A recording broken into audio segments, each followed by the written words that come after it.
So I got a message while back, and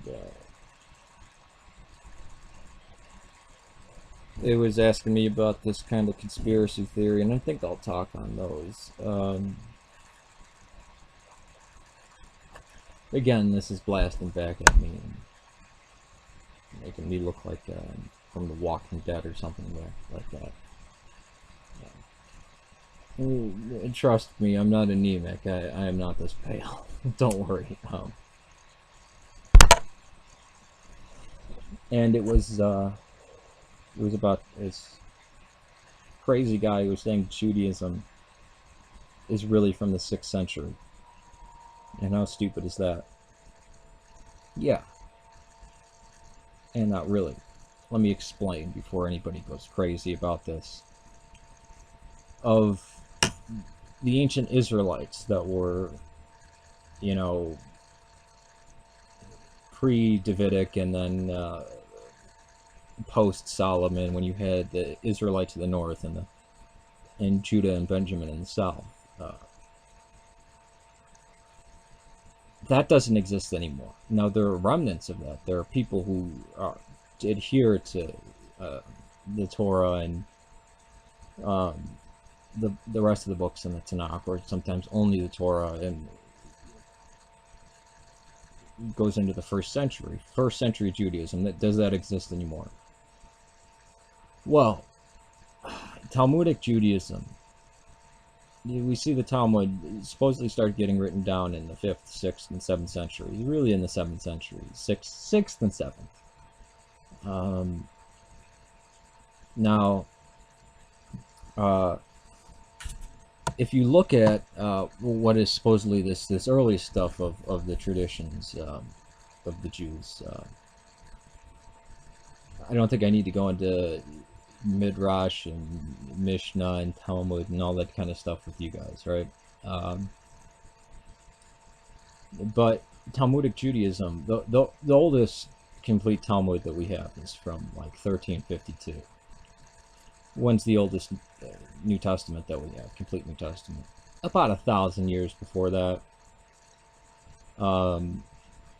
Does manuscript tradition count here? Let's not use that, because then we're going to get a super late date for the Talmud. And we don't need to do that. But you see,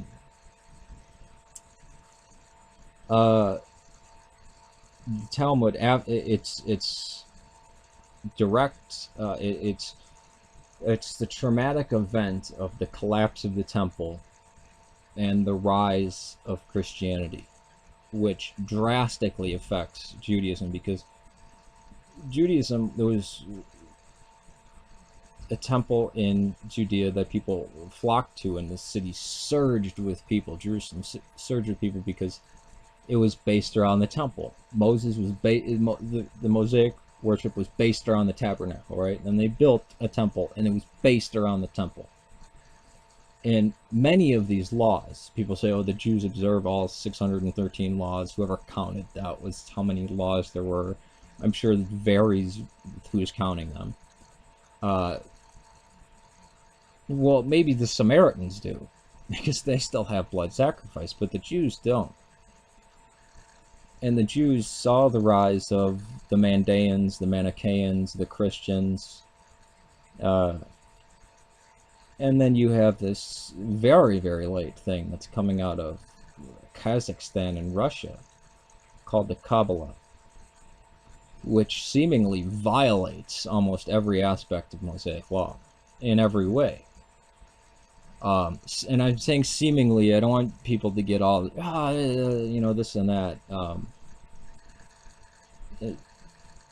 But yeah, in the 7th century, it really was put together. That's the 600s.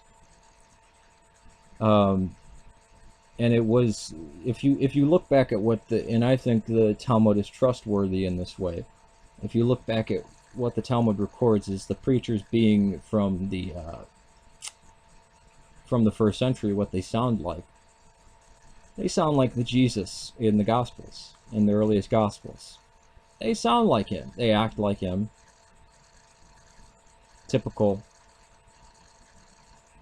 typical migrant, or I don't want to say migrant, but you know, labor preacher guy. Now, I don't count Jesus as any typical labor preacher, you know, that I don't think anybody can at this point, no matter what you think of him, because it's obviously not typical. He's the exception, if there is any. Just for the fact that there's 2 billion of his followers right now, it's pretty big impact. But the Jews saw the early Christians as a threat, and they record a group known as the Minute, and they even wrote spurious gospels like that Todet Yeshu. It's funny, a lot of Jews don't know about this, but there's a prayer that's actually said in the synagogues that's attributed to Peter, because in one form of early Talmudic Judaism, Peter was a good guy. He just went wrong at some point, but the last time he set foot in the synagogue, he said this prayer. I don't know, I don't remember the words to it, but he said this before he leaves, and they used that because that was the last credible thing he had to say. All right, this is Simon Bar Jonah and Shimon Bar, I don't know how to say Jonah in Aramaic or whatever, people.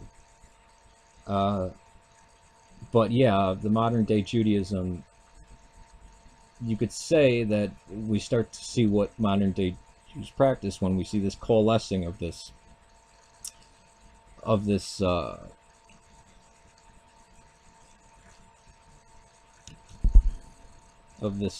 traditions, right? Now, is that when it starts? No.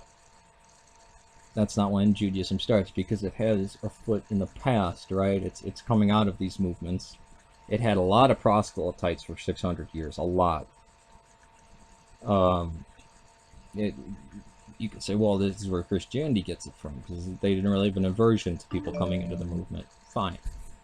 I might say other reasons, but okay. Judaism was heavily proselytized